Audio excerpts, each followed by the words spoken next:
안녕하세요. 짧은 결혼 생활을 뒤로하고 헤어짐을 선택한 30대 여성입니다. 그리고 다 끝난 마당에 무슨 미련이 남아서 이렇게 글을 쓰냐는 사람도 있겠지만 마지막으로 후련하게 내뱉고 싶어서 그러니 이해해 주셨으면 좋겠네요. 일단 저는 소위 사람들이 말하는 엘리트 코스를 밟아왔어요.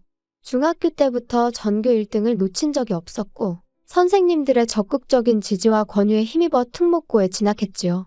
하지만 제가 고등학교 2학년이 되던 무렵 부모님이 하시던 사업이 점점 어려워졌고 결국 2학년 말에는 쫓겨나듯 살던 집을 떠나야만 했네요. 그리고 저는 그런 상황의 대학은 사치라고 생각했어요. 대학이 문제가 아니라 빨리 돈을 벌어야겠다 싶었죠. 하지만 특목고라는 분위기도 그렇고 제가 원래 공부하는 걸 좋아하다 보니 학업을 포기한다는 게 쉬운 일이 아니더라고요. 그런데 그때 저희 큰아버지께서 손을 내밀어 주셨어요. 큰아버지께서 일단은 대학 문턱은 넘고 그 후에 고민을 해도 하라며 제게 용기를 주셨거든요. 게다가 결국 제가 S대에 합격한 걸 아시고는 첫 학기 학비를 내주셨지요. 지금 생각해보면 큰어머니한테도 감사한 마음이에요. 두 분도 저희 아버지한테 빌려주신 돈도 있으셨으니 솔직히 내키는 일이 아니셨을 텐데 말이죠. 아무튼 그렇게 대학에 갔고 이후로는 장학금과 아르바이트로 학비를 충당했습니다. 돈 때문에 휴학도 몇 번이나 해야 했고요. 제가 그런 고생을 하는 동안 저희 부모님이라고 손 놓고 가만히 계셨던 것은 아니에요. 다만 두 분이 10여 년의 난임 끝에 저를 가지셨다 보니 제 주변 친구들의 부모님들보다 연세가 많으셨어요. 게다가 망해가는 사업을 어떻게든 살려보려고 두 분 다 백방으로 뛰어다니시며 마음고생 몸고생 하셨다 보니 건강도 많이 나빠지신 상황이었죠. 그래서 의지가 있으셨어도 하실 수 있는 일이 많이 없으셨어요. 쓰다 보니 제 신세 한탄같이 들리는데 아무튼 나름대로 힘든 세월을 보냈습니다. 그래서 저는 남들과는 조금 다른 인생의 목표를 갖게 되었죠. 연애니 결혼이니 그런 건 모르겠고 그저 두 분이 마음 편히 계실 집 하나만 장만해드리자고요. 한편 우여곡절 끝에 대학을 졸업하고 학교에 지원을 받아 저는 작은 사업을 시작할 수 있었습니다. 그리고 이후로 한동안 제 생활은 오로지 일밖에 없었어요. 눈 뜨면 일하고 눈 감으면 자고 돈을 버는 건 오로지 모으기 위함이었고 돈을 쓰는 일이 있다면 그건 부모님에게 필요해서였지요. 하긴 돈을 모으는 이유도 오로지 부모님에게 집 한 채 해드리고 혹시나 두 분이 병원에 가시게라도 된다면 목돈이 들 테니 그걸 대비하기 위함이었네요. 아무튼 회사에서는 대표님 소리를 들었지만 솔직히 직원들이 보기에도 왜 저렇게 궁상맞게 사나 싶었을 겁니다. 가끔이지만 저도 거울 속 초라한 제 모습에 혀를 내두를 지경이었으니까요. 하지만 그래도 어쩔 수 없었어요. 부모님 사업이 망하고 나서 월세를 전전하는 동안 이런저런 서름이 컸다 보니 집도 없는데 다른 거 구색 맞춰놓고 사는 게 무슨 의미가 있나 싶었거든요. 아무튼 그렇게 살기를 10년. 어느새 사업은 자리를 잡았고 부모님한테 아파트 한 채 사드릴 정도의 돈은 모았을 무렵 남편을 알게 되었습니다. 남편은 제 회사랑 거래하는 업체의 직원이었어요. 헤어진 마당에 어떻게 만났는지 그걸 곱씹어 뭘 하겠냐마는 거래했던 건이 결과가 잘 나와서 다 같이 회식을 한번 하게 됐는데 남편이 말하길 그때 저한테 반했다고 하더라고요. 대표라는 그런 타이틀하고는 상관없이 조용하고 소탈한 모습이 마음에 들었다나요? 아무튼 이후로 남편이 정말 적극적으로 대시를 해왔어요. 그리고 저는 그런 일은 처음 겪어봤던지라 그런 남편이 당황스럽기도 하고 부담스러웠지요. 하지만 한편으론 이런 게 사랑받는다는 건가? 내가 얼마나 좋으면 저럴까 싶은 게. 그래서 결국 2달 만에 저는 마음의 문을 열었습니다. 연애를 시작하던 당시 저는 제 나름대로 많은 것을 오픈했어요. 제 학벌이라던가 가정환경이라던가. 참고로 연애 초반부터 나름 민감할 수도 있는 이야기들을 오픈한 이유는 비록 저희가 결혼을 전제로 연애를 시작한 것은 아니었지만 남편이나 저나 나이가 있다 보니 잘 지내다 보면 결혼 이야기가 나올 수도 있겠다 싶대요. 그런데 그때 가서 실은 나는 우리 부모님한테 집도 사드리고 앞으로 생활비도 대드리고 해야 한다 하면 솔직히 어떤 남자가 좋다 하겠어요. 제가 비록 연애에는 쑥맥이었지만 그래도 세상 돌아가는 걸 아예 모르지는 않았거든요. 그래서 처음부터 미리 말한 거예요. 그런데 남편의 반응은 의외로 덤덤했습니다. 제가 버는 돈인데 그걸로 뭘 어떻게 하든 자기는 뭐라 할 자격도 권리도 없다면서 말이죠. 그리고 그런 남편의 반응이 조금은 충격적이면서도 한편으론 뭐랄까 고맙더라고요. 그런데 여기까지만 들으시면 제가 되게 좋은 남자를 만났다 생각하실 수도 있는데 꼭 그런 것만은 아니었어요. 사실 남편과 저는 소위 사람들이 따지는 조건에 있어서는 차이가 제법 있었거든요. 남편은 고졸이었고 직장은 계약직이었으니까요. 그리고 만약 누군가 저에게 처음부터 이 조건을 다 알았어도 만났겠냐 하면 제 대답은 잘 모르겠다예요. 속물처럼 들리겠지만 연애니 결혼이니 관심은 없었어도 사람이 원래 자기보다 잘난 사람하고 만나고 싶지 못난 사람하고 만나고 싶지는 않잖아요? 저도 그랬고요. 그래서 남편이 프로포즈를 해왔을 때 솔직히 한 번에 바로 긍정적인 답을 주진 못했습니다. 그런데 남편이 그러더라고요. 결혼하고 난 이후로도 지금처럼 친정에 생활비를 대드려도 좋고 집도 사드려도 좋고 제가 번 돈으로 뭘 어떻게 하든 자기는 간섭하지 않겠다고요. 그리고 나중에 혹시나 저희 부모님 건강이 더 나빠지시면 가까이 이사를 가도 좋다며. 그리고 그런 이야기까지 듣고 나니 비록 다른 조건들이 제 성에 차지는 않았지만 저한테만큼은 충분히 좋은 남자다 싶대요. 그래서 결국 부부의 영까지 맺기로 한 거지요. 그런데 막상 결혼식을 올리고 나니까 다른 사람도 아니고 시부모님 특히나 어머님이 그렇게 제가 친정에 하는 걸로 눈치를 주시더군요. 하루는 저에게 따로 할 말이 있다며 연락도 없이 저희 회사로 찾아오셔서는 바쁘니? 얘기 좀 할까 해서 왔다. 어머님 하실 말씀이 있으시면 미리 연락을 주시지 그러셨어요. 직원들 보는 눈도 있는데. 아니 내가 못 올 때라도 왔다니? 그리고 네가 대표라면서 직원들이 무슨 상관이야? 그런 건 아닌데 아무튼 무슨 일 때문에 오셨어요? 엊그제 진호랑 얘기를 하다 보니까 너 친정 부모님한테 매달 생활비를 드린다며? 난 처음에 내가 뭘 잘못 들었는 줄 알고 깜짝 놀랐다. 그게 진짜니? 네, 맞아요. 드리고 있어요. 아니 그런 게 어딨냐? 니네 부모님은 연금 같은 것도 안 나오니? 그런 거랑 별개로 제가 챙겨드려야 해서요.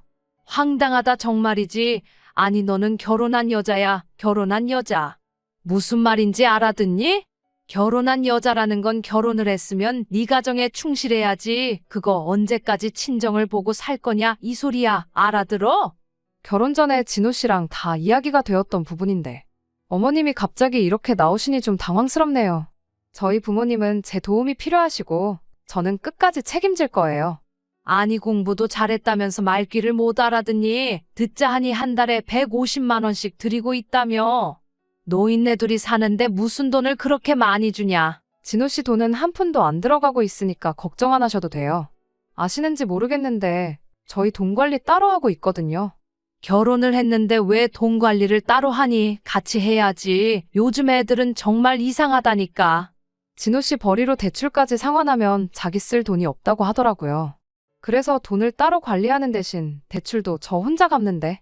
아이고, 내가 그런 것까진 모르겠고 아무튼 친정에 작작해라.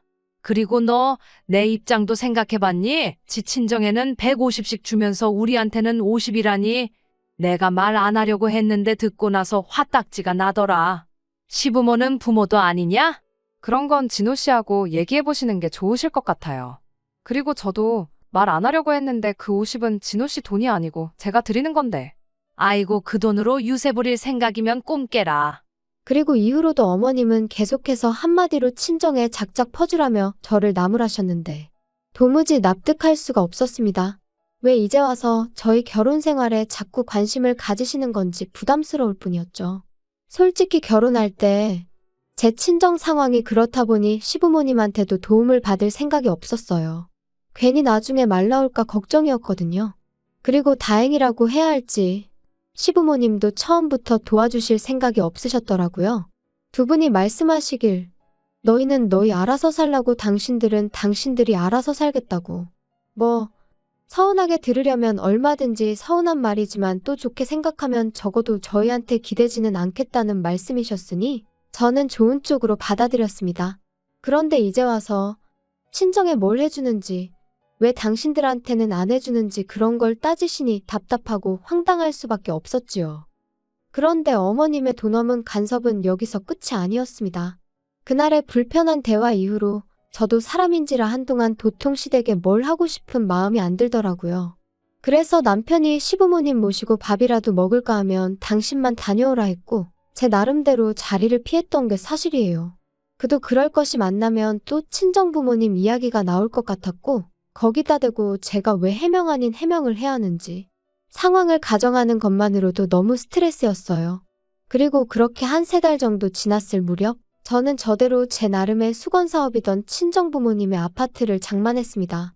구축이었고 대출도 끼어 있었지만 어차피 제 명의로 된 제 재산이었기에 여러 가지로 걱정보단 기쁨이 컸어요. 그런데 남편은 말하기로는 자기는 그저 제가 너무 멋지고 자랑스러워서 그랬다곤 하지만 아무튼 남편이 이 이야기를 시부모님한테 한 거죠. 그리고 이 이야기를 듣고 시부모님 특히나 어머님께선 어떻게 이럴 수가 있냐면서 크게 노여워하셨던 모양입니다. 남편이 저를 보자마자 자기가 미안하게 됐다며 사과부터 할 정도였으니까요. 상황을 알게 된 저는 당황스럽기도 하고 한편으론 어머님의 그 노여움이 언제 폭탄처럼 터질지 알 수가 없었으니 말 그대로 안절부절이었어요. 또 이러다 저번처럼 회사로 찾아오시면 어쩌나 그 걱정도 되었고요. 그리고 아니나 다를까 어머님은 또다시 연락도 없이 막무가내로 저희 회사로 찾아오셨습니다. 하지만 다행히 창립기념일이라 저만 사무실에 나와 있었거든요. 그래서 시쳇말로 개망신은 피할 수 있었죠. 아무튼 그렇게 찾아오신 어머님께선 저더러 제정신이냐 하시며 소리를 지르기 시작하셨습니다. 내가 분명히 지난번에 알아듣게끔 잘 이야기를 했다고 생각했는데 너 어떻게 그럴 수가 있냐? 니네 부모한테 뭐 아파트를 사줘? 네, 맞아요. 사드렸어요. 그런데 저 솔직히 어머님이 왜 이렇게 화를 내시는 건지 모르겠어요. 이것도 다 결혼 전에 진호 씨랑 얘기가. 시끄러워. 걔가 뭘 안다고 자꾸 걔 핑계를 대니 너는. 설령 내 아들이 물러터져서 그러라고 했다 치자. 그래도 너 내가 분명히 말했지. 너는 결혼한 여자라고. 친정에 자꾸 퍼나르지 말라고 내가 말했어 안 했어? 그런데도 집을 사줬다는 건 한마디로 시애미 말을 개무시했다는 거지. 어머님 정말 왜 이렇게 화를 내시는 거예요? 제가 돈 벌어서 제 부모님한테 효도한 건데 그게 그렇게 문제인가요? 제가 그렇다고 진호 씨 돈을 가져다 쓴 것도 아닌데. 결혼했으면 네 거 내 거가 어딨어? 네 돈이 걔 돈이고 걔 돈이 네 돈이지. 그리고 그렇게 큰 돈을 쓸 때는 집안 어른인 우리하고 상의도 했어야지. 아니, 저희 부모님 집 사드리는 걸 왜 제가 어머님 아버님하고 상의를 해야 하나요? 그러면 너는 앞으로도 집안 대소사를 나랑 상의를 안 하겠다는 거니? 다 네 마음대로 하겠다는 거야? 그래? 어머님 그런 뜻이 아니잖아요. 너 네 부모 사줬다는 아파트 명의는 그럼 누구 명의로 했냐? 제 명의로 했죠. 제가 샀으니까. 그럼 뭐야? 내 아들하고 사는 집도 네 명에, 네 부모 사준 집도 네 명의? 죄다 네 거야? 우리 아들 거는 하나도 없고? 아니, 진호 씨가 대출을 못 갚는다는데 같이도 못 갚겠다는데 진호 씨 명의로 어떻게 해줘요? 너 정말 웃기는 애구나. 너 그럴 거면 내 아들하고 결혼은 왜 했니?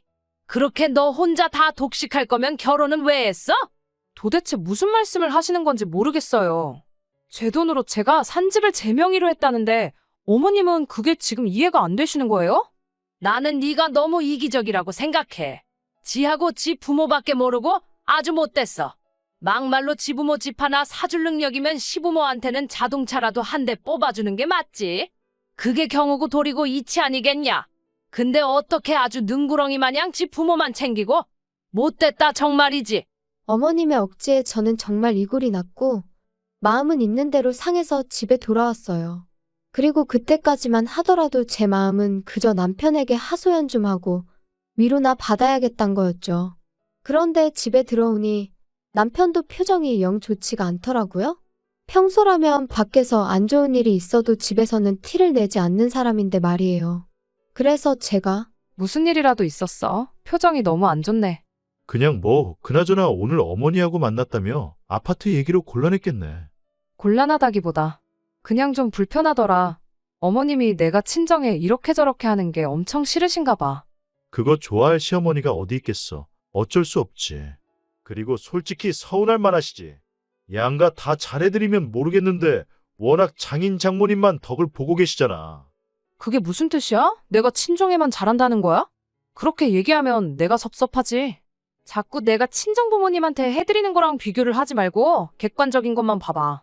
내가 매달 시부모님한테 50만 원씩 드리고 있지. 게다가 우리 지금 살고 있는 이 집 4명이란 이유로 대출 나 혼자 다 갚고 있잖아. 따지고 보면 그럼 자기는 돈 10,000원 안 쓰고 여기 살고 있는 건데 그러면 당신 표현대로 시부모님도 당신도 내 덕을 보고 있는 거겠네? 사이즈가 다르다는 거지, 사이즈가. 공평하지가 않으니까 어머니가 서운하시다는 거잖아. 아니 어떻게 다 똑같이 할 수가 있겠어. 따지고 보면 우리 부모님이야 나를 낳아주시고 키워주신 분들이니 내가 잘해드리는 게 당연한 거지만 어머님 아버님은 당신을 낳고 키워주셨으니 당신이 잘해야지 나한테 서운하실 일이 아니지. 넌 무슨 말을 또 그렇게 하냐? 정 떨어지게. 아무튼 우리 어머니가 너무 서운해하시니까 이참에 차 한 대 뽑아드려. 너도 알지? 우리 부모님 차 10년도 더 된 거. 저기요, 그건 저도 마찬가지거든요. 그리고 차를 뽑아드리고 싶으면 자기가 뽑아드리던가 왜 나한테 그래? 왜 이렇게 말이 안 통하냐? 너가 장인 장모님만 챙겨서 우리 부모님이 화가 나신 거니까 너가 우리 부모님한테도 신경 쓰는 태도를 보여야 된다니까. 내가 문제가 아니고 네가 문제라고. 웃기고 있네. 내가 우리 부모님을 챙기는 거고 당신이 당신 부모님을 챙기는 거야. 어머님이 서운해하시는 건 욕심이 과하신 거고. 너무 충격이었어요. 남편이 그렇게 생각을 하고 있을 거라곤 상상도 못했고, 게다가 차를 뽑아드리자는 그 황당한 말은 뭔지 어이가 없었다고 해야 할까요? 그래도 그땐 오죽 답답하면 그런 헛소리를 다 했을까 생각하며 어떻게든 남편을 이해해 보려고 했어요. 그런데 서로 정말 필요한 말만 하고 지낸 지 일주일이나 지났을까 남편이 시부모님을 뵈러 가자 아주 단판을 지으러 가자 그러더라고요. 그래서 저는 속으로 남편이 드디어 정신을 차렸구나. 제대로 내 입장을 대변해 주려나 보다 싶었습니다. 하지만 시댁에 도착하기가 무섭게 그 어느 때보다 밝은 표정으로 서로를 반기는 세 사람의 얼굴을 보니까 직감적으로 남편이 저를 위해 온 게 아니다 싶대요. 그래 둘이서 얘기는 잘했다며? 아버지랑 나는 결정 다 했어. 내일 계약하러 가면 돼. 결정 다 하셨어요? 잘하셨네. 자기도 이리 와서 봐봐. 도대체 무슨 이야기를 하는 거야? 이게 뭐야? 자동차? 내가 저번에 바꿔드리자 했잖아. 나는 안 된다고 했고. 여기까지 와서 또 이럴 거야? 진짜 고집 좀 그만 부려. 나는 장인 장모님한테 잘하는데 넌 진짜 왜 이렇게 삐딱선을 타냐? 당신이 우리 엄마 아빠한테 잘했다고? 뭘 그렇게 했는데? 이따금씩 가면 거실에 앉아서 TV 보고 주는 음식이나 먹다 오는 게 전부면서 뭘 그렇게 잘했어? 그렇다고 못 한 돈 10만 원이라도 들여보기랬어. 뭐랬어? 돈이 전부가 아니잖아. 다른 것도 안 했고 돈도 안 했다는 게 문제지. 그리고 어머님, 저 차 안 사드려요. 저는 그럴 능력도 없고요. 그럴 생각도 없어요. 진호 씨가 뭘 단단히 착각을 했나 봐요. 그럼 여긴 뭐 하러 왔냐? 사람 염장 지르러 온 거야 뭐야? 그리고 너 그렇게 네 친정만 싸고 돌 거면 뭐 하러 내 아들하고 사냐? 그냥 가서 네 부모나 끌어안고 살지? 너 진짜 나 같은 남자가 흔한 줄 알아? 내가 너 장인 장모님한테 생활비를 못 드리게 했어 어쨌어? 근데 그런 건 다 네 하고 싶은 대로 하고 장인 장모님한테 하는 만큼 우리 부모님한테도 해드리자니까 그건 싫다는 거 너무 이기적인 거 아니야? 뭐든지 정도가 있는 거지. 그리고 당신 말대로면 내가 내 친정을 내 돈으로 도와준다는데 그러려면 시댁에도 내 돈을 써야 된다는 거잖아. 내가 왜 그래야 되는데? 너 저번에 내가 말한 거 못 알아들어 처먹었냐? 너는 결혼한 여자라고? 네 재산이 우리 아들 재산이라고. 그러니까 우리 아들 허락이 필요하지. 내 허락도 필요하고. 제정신이세요? 그럴 거면 제가 차라리 어머님 아들하고 안 살면 되겠네요. 안 살면 허락이고 나발이고 필요 없잖아요? 안 산다는 게 무슨 소리야? 그럼 뭐 이혼이라도 한다고? 이혼은 무슨 이혼이에요. 애시당초 남남인데. 그건 또 무슨 소리야? 니들이 왜 남남이야? 당신이 말해봐. 왜 우리가 남남인지. 아니 그게 지금 이 여자 앞으로 대출이 얼마나 많은지 아세요? 근데 혼인신고라도 했다가 얘가 대출을 못 갚는다고 하면 그거 다 나한테 넘어올까 봐. 야, 이 멍청아. 그러면 제 앞으로 된 아파트 팔아서 갚으면 되는 거지. 그게 무서워서 혼인신고를 여태껏 안 했다는 게 말이 되냐? 남은 대화는 두 분이서 알아서 하시고요. 상관없는 남인 저는 이만 가볼게요. 그리고 당신 짐은 내가 현관밖에 꺼내놓을 테니 알아서 챙겨가. 그리고 이후의 일은 아주 어이가 없었습니다. 제가 집에 들어오고 얼마 안 돼서 남편이 들어오려고 했는데 이미 제가 현관 비밀번호를 바꿔버려서 들어오질 못했거든요. 그러니까 문 앞에서 자기가 잘못했다면서 얼굴 보고 얘기 좀 하자 어쩌자. 하지만 그러던지 말던지 저도 안 열어주고 버텼죠. 막말로 시끄럽게 굴어서 앞집에서 신고라도 하면 그럼 경찰이 와줄 테니 오히려 땡큐겠다는 생각이 들기도 했으니까요. 그런데 그럴 깜냥도 없던 남자였어요. 몇 번 두드리고 사정하다 안 되니까 너무한다면서 문자 하나 남겨놓고 자리를 떠났거든요. 그리고 그런 모습을 보니 그나마 좀 남아있던 오만정이 싹 사라지는 기분이 돼요. 아무튼 그래도 한두 달 가까이 남편은 전화와 문자로 저에게 용서를 구하긴 했지만 결론은 헤어졌습니다. 애시당초 저랑 제 부모님을 있는 그대로 인정하고 받아준다는 점에서 남편과의 결혼을 결심했던 건데 그 전제가 틀어진 이상 남편과 살 이유가 없었으니까요. 그리고 지금은 뭐 하나 아쉬운 거 없이 잘 지내고 있어요.